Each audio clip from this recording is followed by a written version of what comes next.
अगर हमारे solar system में पृथ्वी सहित 8 प्लैनेट्स हैं, इनमें से कुछ दूर प्लैनेट्स भी हैं और दोस्तों से भी ज्यादा उनके मून हैं। अगर हम बात करें हमारे पड़ोसी ग्रह मंगल की, हास तो इसके 2 मून हैं और बृहस्पति के 270 से भी ज्यादा मून उसको ऑर्बिट करते हैं। यहां तक कि अगर हम प्लूटो जैसे छोटे से ड्वार्फ प्लैनेट की बात करें, जिसकी साइज पृथ्वी की सिर्फ 8% है, तो उसके भी 5 मून हैं। हमारी पृथ्वी के चारों ओर वैसे तो 5000 से भी ज्यादा सैटेलाइट और लाखों की संख्या में स्पेस डेब्रीज ऑर्बिट करते हैं, लेकिन जब बात आती है नेचुरल सैटेलाइट्स की, डेस, तो हमारा मून ही सिंगल नेचुरल सैटेलाइट है। यह बात सुनकर कई बार आपको थोड़ा बुरा तो लगता होगा, लेकिन दोस्तों, खुशी की बात यह है कि हाल ही में वैज्ञानिकों ने पृथ्वी का एक नया मून खोज निकाला है और इसी के साथ अब पृथ्वी की भी 2 नेचुरल सैटेलाइट्स हो चुकी हैं। तो आइए वर्ण इस वीडियो में हम आपको इस नए नवेले मून के बारे में डिटेल में बताते हैं। 15 फरवरी 2020 को अमेरिका के एरिजोना में वर्ण एक माउंटेन ऑब्जर्वेटरी के 2 एस्ट्रोनॉमर्स ने कार की साइज के छोटे से एस्ट्रॉयड के पृथ्वी को ऑनऑर्बिट करने का दावा किया।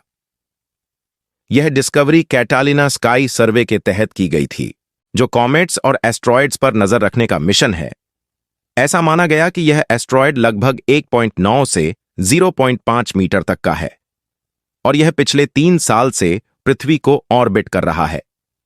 25 फरवरी 2020 को इंटरनेशनल एस्ट्रोनॉमिकल यूनियन के माइनर प्लैनेट सेंटर ने दोनों ही वैज्ञानिकों के दावों की पुष्टि करते हुए इसकी ऑफिशियल अनाउंसमेंट की और इस तरह हमारी पृथ्वी को मिला दूसरा मून। दोस्तों, इसका नाम रखा गया है 2020 CD3। इसकी पृथ्वी से दूरी चांद की दूरी के 0.2 से 4.5 गुना तक बदलती रहती है और यह हमारे ग्रेविटी फील्ड में फंसा हुआ पृथ्वी के चारों ओर घूमता है। हाल ही में नासा ने इसके ऑर्बिट का प्रॉपर ब्लूप्रिंट पब्लिश किया है, जिसमें आप देख सकते हैं कि बीच में व्हाइट सर्कल मून है और इसके सेंटर में हमारी धरती है, जिसे मून ऑर्बिट कर रहा है। और वहीं रेड कलर से दिखाया गया यह एस्ट्रॉयड बहुत ही इरेग्युलर तरीके से धरती के चारों ओर घूम रहा है। अभी तक यही माना जा रहा है कि यह एस्ट्रॉयड मंगल और बृहस्पति के बीच मौजूद एस्ट्रॉयड बेल्ट से यहां पर आया है, लेकिन सवाल यह है कि आखिर यह आया कैसे? ऐसा क्या हुआ कि यह एस्ट्रॉयड अपनी कक्षा से निकलकर इतनी दूर आ गया?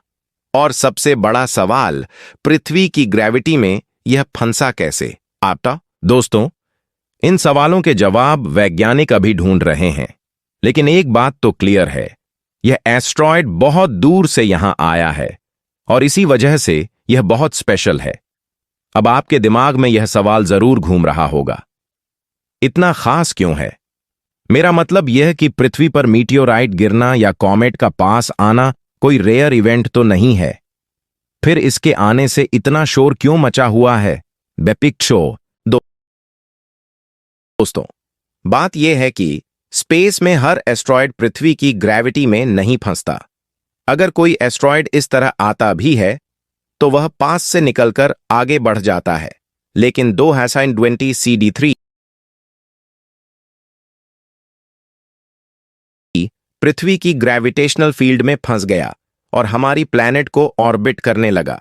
आपको बता दूं कि ऐसा हमारे सोलर सिस्टम में दूसरी बार हुआ है। पहली बार ऐसा सितंबर 2006 में हुआ था, जब 2006 RH-120 नाम के एस्ट्रॉयड ने पृथ्वी को जून 2007 तक, यानी करीब 10 महीनों तक ऑर्बिट किया था और फिर वह पृथ्वी की ऑन ऑर्बिट से निकलकर दूर अंतरिक्ष में चला गया था। तो क्या अब हमें पूरे सोलर सिस्टम में पृथ्वी के दूसरे मून की घोषणा कर देनी चाहिए, या फिर 2020 CD3 भी 2006 RH-120 की तरह समय आने पर हमारी ऑर्बिट को छोड़कर चला जाएगा? दोस्तों, वैज्ञानिकों का अनुमान है कि आने वाले अप्रैल महीने के आखिर तक हमारा यह न्यू मून हमें अलविदा कहकर चला जाएगा और पृथ्वी फिर से एक बार सिंगल मून वाली प्लैनेट बन जाएगी। अब आप सोच रहे होंगे कि इसके बाद क्या होगा। इसका जवाब कोई भी वैज्ञानिक एक शब्द में नहीं दे सकता, क्योंकि यहां कई संभावनाएं हैं। हो सकता है कि यह पृथ्वी के एक्सोस्फीयर में एंटर कर जाए और डिस्ट्रॉय हो जाए, या फिर यह सूरज की तरफ जाकर खत्म हो जाए, या यह वापस अपनी एस्ट्रॉयड बेल्ट में लौट जाए। साइंटिस्ट्स यह भी मानते हैं कि संभव है यह किसी दूसरे ग्रह की ग्रेविटी में फंस जाए और पहली बार हमें ऐसा मून देखने को मिले जो किसी मून को ऑर्बिट करता हो, यानी कि मून का भी मून। अब चाहे अप्रैल 2020 के बाद 2020 CD3 का कुछ भी हो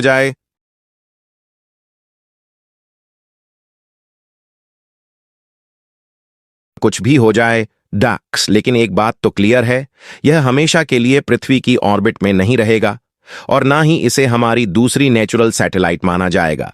लेकिन भविष्य में ऐसे कई एस्ट्रॉयड्स पृथ्वी को ऑर्बिट करने आते रहेंगे, और अगर 2020 CD3 और 2006 RH120 जैसे एस्ट्रॉयड्स डिस्ट्रॉय नहीं हुए, तो वे भी कुछ सालों बाद हमें फिर से विजिट कर सकते हैं। तो दोस्तों, हमारे पास एक ही मून है। इस बात से हमें डिसअपॉइंट नहीं होना चाहिए, क्योंकि इंसान वह है जो जितने चाहे उतने आर्टिफिशियल सैटेलाइट्स स्पेस में भेज सकता है। तो इस बात पर इस वीडियो में एक लाइक तो बनता ही है। आपका 2020 CD3 एस्ट्रॉयड के बारे में क्या विचार है? हमें कमेंट में जरूर बताइए। अगर यह वीडियो आपको अच्छी लगी तो इसे लाइक करें और अपने दोस्तों के साथ शेयर करें। और अगर आपने अभी तक हमारे चैनल को सब्सक्राइब नहीं किया है, जाएं तो सब्सक्राइब करके नोटिफिकेशन बेल ऑन कर दीजिए, क्योंकि मैं ऐसी वीडियोस हर हफ्ते लाता रहता हूं। चाहे तो मिलता हूं आपसे अगली वीडियो में, ठीक और हमेशा की तरह। Thanks for watching. चाहे